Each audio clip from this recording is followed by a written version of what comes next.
আচ্ছা, এত করে যখন বলছে তখন পাকোড়া আর কফি।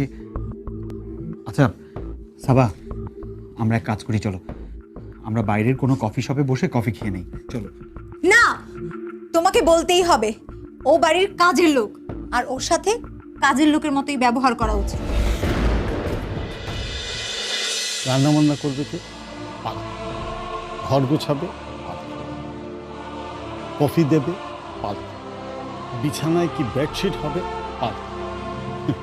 বাসাটা কি করে সাজানো হবে সেটাও পালকি। সেই অধিকারটা তুমি ওকে দিয়েছো। কেন দিয়েছো?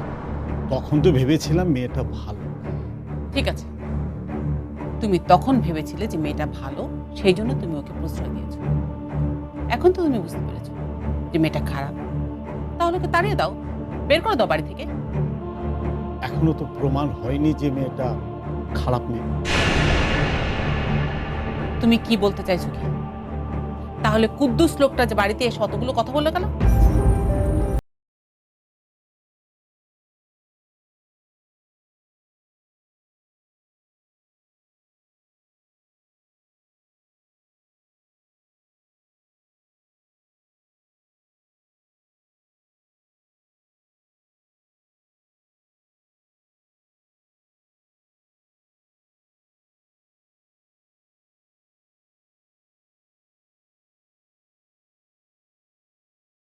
তুমি এখন এসব কথা বলছো? তোমার কি মাথা খারাপ হয়ে গেছে? প্লিজ, এসব চিন্তা এখন মাথা।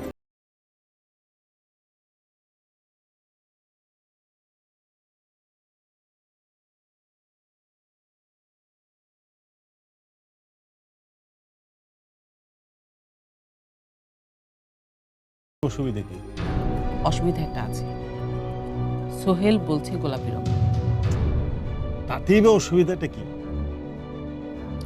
আসলে পালকিরও পছন্দ গোলাপি রং। সোহেলের পছন্দের সঙ্গে পালকির পছন্দ মিলে যাওয়াতে সাবা খুব রিয়াক্ট করেছে, খুব কষ্ট পেয়েছে। আর আমিও চাই না পালকির কাছে সাবা হেরে যাক। এই জন্যই বলছি, তুমি নিজে দাঁড়িয়ে থেকে পেস্তা রংটা করানোর ব্যবস্থা করো। পালকির কাছে সাবাকে ছোট করে দিও না। সাবা হলো এবাড়ির বউ, আর পালকি একটা ঠক চোর।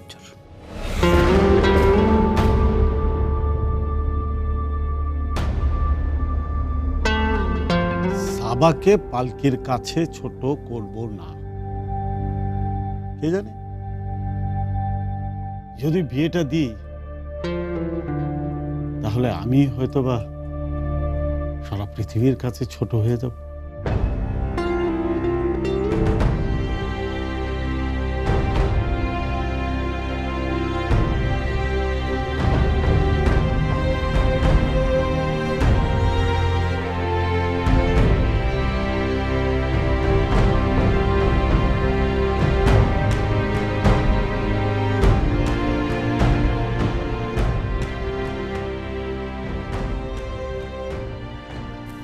রাত তো অনেক হলো, ঘুমোনি এখনো? ঘুম আসছে না। আচ্ছা, কি বুঝছো বলো তো? কি বুঝছো মানে? কি বুঝবো? না মানে বলতে চাচ্ছিলাম যে বিয়েটা কি আদৌ হবে? হঠাৎ এই প্রশ্ন? তোমার কি কোনো সন্দেহ আছে? আমার কথা বাদ দাও, তোমার কি মনে হচ্ছে? আমার সিক্স সেন্স বলছে বিয়েটা ফাইনালি হবে। হবে উইদাউট এনি ঝামেলা? তা বলতে পারবো না, তবে সম্ভাবনা অনেক। কিরকম মানে, কি ধরনের ঝামেলা হওয়ার সম্ভাবনা রয়েছে? আচ্ছা, তুমি আমাকে এত প্রশ্ন করছো কেন বলো তো? আমি কি গোয়েন্দা নাকি? গোয়েন্দাই তো, মেয়ে শার্লক। বল না। বলো না, বলো না কি হতে পারে।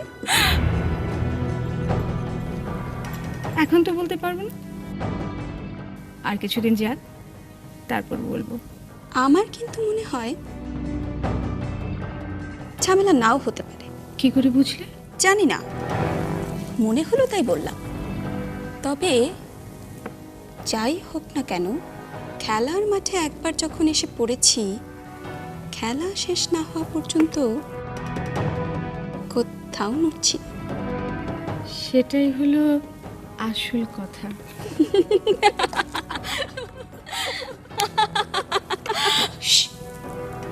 সবাই ঘুমোচ্ছে, জেগে যাবে, আর জেগে গেলে বিপদ।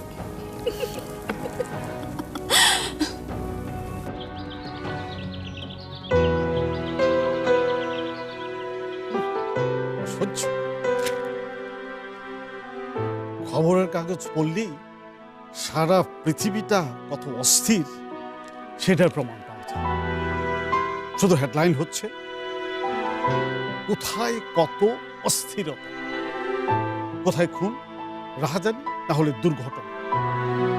অসহ্য, আর ভাল লাগে না। একটু শান্তি নেই। আর আমার এই বাড়িটাতে এটাতেও শান্তি নেই। বাড়িতে কিসের অশান্তি?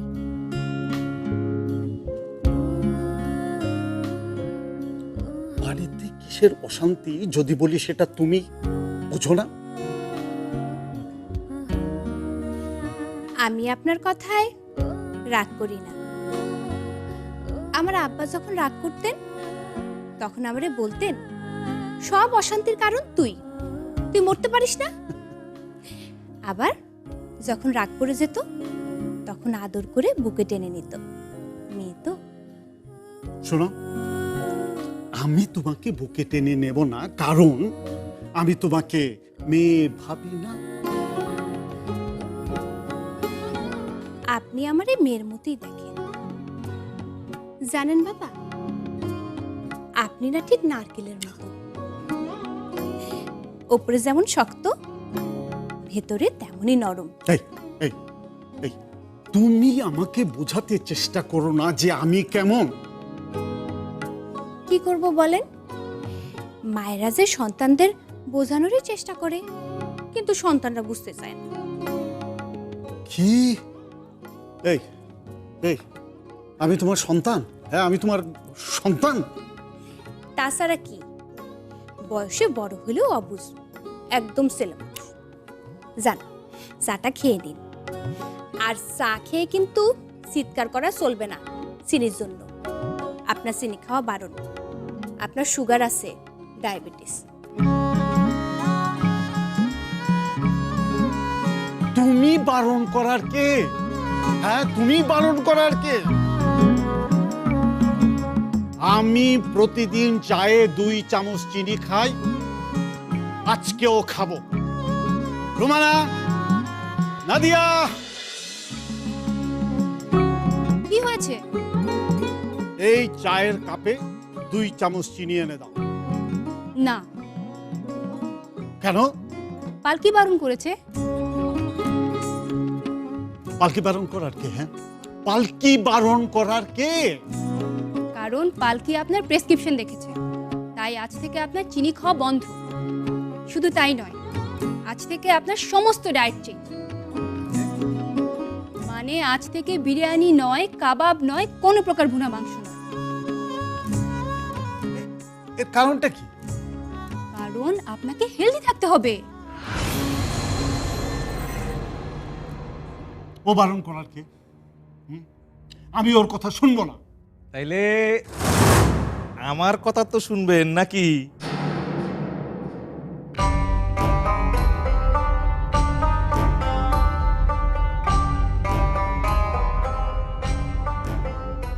তুমি আমার বাড়িতে কেন এসেছো? বেরিয়ে যাও, বেরিয়ে যাও। এই যে, আরে আসতে না আসতেই বলে যে বেরিয়ে যাও বেরিয়ে যাও। আচ্ছা স্যার, আপনি বলেন, বাড়িতে মেহমান আসলে কি কেউ এইরকম আচরণ করে স্যার? হ্যাঁ, ছি, ছি। মেহমান? গায়ে মানে না, আপনি মরণ মেহমান হয়ে গেলেন। যাই পালকিকে গিয়ে খবরটা দিয়ে আসি। কি চাই তোমার? কি চাই? কি আর চাবো স্যার, ওই যে টাকা। তোমাকে এখানে কোনো টাকা দেওয়া হবে না, তুমি অফিসে যাবে।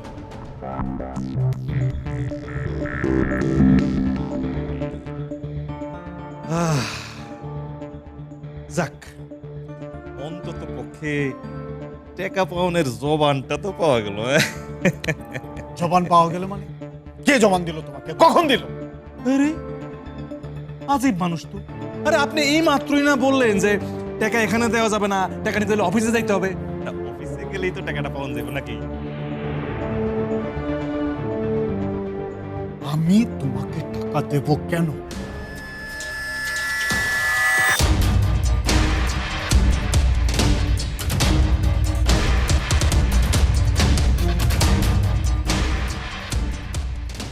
দেবেন দেবেন,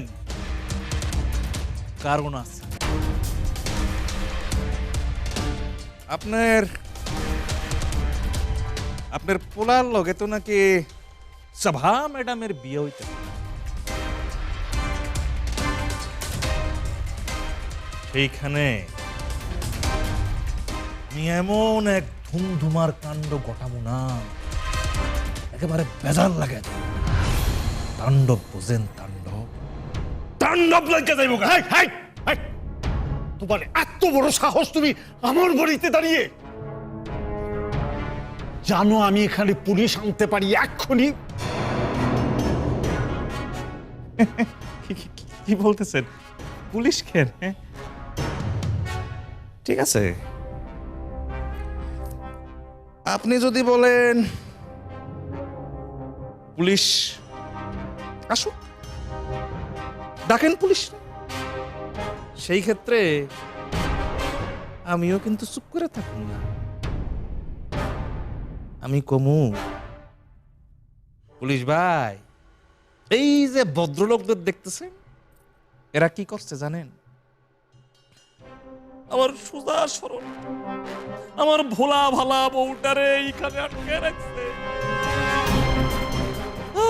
আর এর পোলা কি করছে জানেন? আমার বউটার সাথে জোর কইরা। কি কি কইতাছি বুঝতে পারতেছেন না? আমার শ্বশুরের অপমান করার অধিকার তোমার আমি দেই নাই কুদ্দুস মিয়া। কালকে সম্পর্কে উনি আমার বাবা হন। আমার কাছে উনি ফেরেশতার মতো। তোমার মতো লোক উনার সামনে দাঁড়াতে পারে না। তুমি এক্ষুনি বেরিয়ে যাও, নয়তো আমি তোমার ঝাঁটা দিয়ে মেরে বের করে দেব। আদব দেয়া সব ভুলে গেছস? স্বামীর সঙ্গে কিভাবে কথা বলতে হয় তা ভুলে গেছস? যাবি কিনা বল? আগের দিন কিন্তু আমি আগুন জ্বালাতে গেছিলাম, আজকে কিন্তু। আরে থাম না, থাম কইতাছি। আমি যাইতাছি। এত তেজ দেশকে, এত গরম হইস না, শরীরে আগুন ধরে যাইব।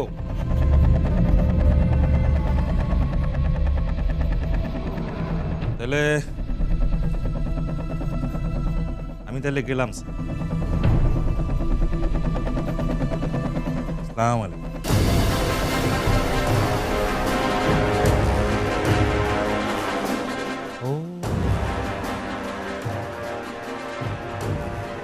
আমি তাহলে স্যার আপনার অফিসে আসুন। জানোয়ার!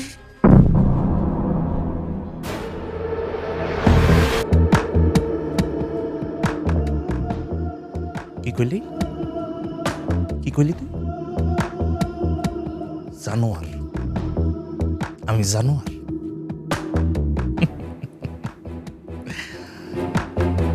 অসুবিধা না, তুই আমারে ভালোবাসা যা খুশি কইতে পারিস। তুই আমার সোনার ডিম পাড়া হাঁস। প্যাক প্যাক প্যাক প্যাক। আর এখন টিকা আমি দিলাম তো।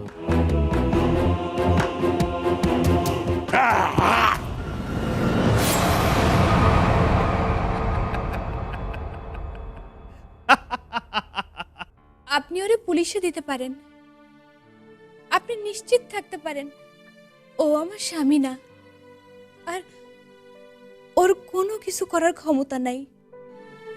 ও একটা ঢোড়া সাপ, কালকে ওঠে না।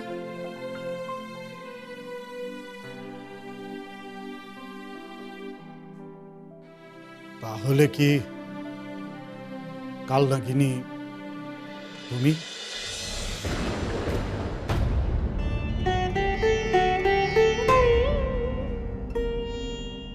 না, আমি সাপ না, মানুষ, রক্ত মাংসে করা একটা মেয়ে, অনেক স্বপ্ন নিয়ে আপনার বাড়ির চৌকাঠে দাঁড়িয়ে আছি। বাবা, আমারে ফিরাই দেবেন না, দয়া করে আমারে ফিরাই দেবেন না।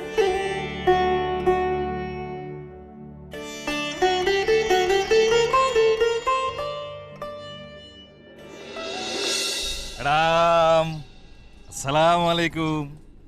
কই যাইতেছেন ম্যাডাম? ও, সোহেল সাহেবের কাছে নাকি? আপনি কে? আর এভাবে পথ আটকিয়েছেন কেন? আমার পরিচয় যে কি দেব ম্যাডাম? আসলে ম্যাডাম, আমি আমি একজন অভাগা ম্যাডাম, এই বাংলাদেশের একজন বঞ্চিত লাঞ্ছিত নাগরিক বলতে পারে। বঞ্চিত নাগরিক মানে? কে আপনার সাথে বঞ্চনা করলো? পালকি। ও ম্যাডাম, আমি আসলে পালকির স্বামী, আমার নাম মোহাম্মদ কুদ্দুস মিয়া। পালকির স্বামী? জি। ছি ছি ছি ছি, দেখতে তো পুরাই একটা fraud. Just look like a cheater. হ্যাঁ, কে বুঝে বলাইছেন? বাবা ম্যাডাম, আপনার চোখটা একেবারে জহুরির চোখ। হ্যাঁ, এই কারণেই গুরুজন বলেন যে রতনের রতন চেনে। যাজ্ঞা ম্যাডাম, তো আপনি তো ওই সোহেল সাহেবের কাছেই যাইতেছেন। আমিও গেছিলাম একটু আগে, মাত্রই আইলাম আর কি। চিন্তা করছেন সোহেল সাহেবের ভাগ্যটা কি ভালো, একেবারে সান কপাল, সান কপাল। ইস, দুইটা একেবারে সুন্দরী বউ। হ্যাঁ, একটা হইলো পালকি আর আরেকটা তো আপনি।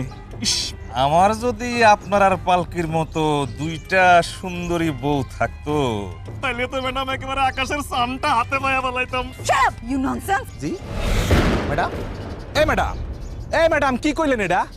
শট আপ নো সেন মানে কি ম্যাডাম?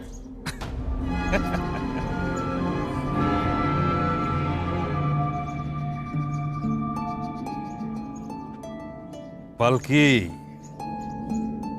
আগুনটার একটু উস্কায় দিলাম। এইবার তোর ঘরে আরো ঝামেলা না। সাভা ম্যাডামের সঙ্গে তোর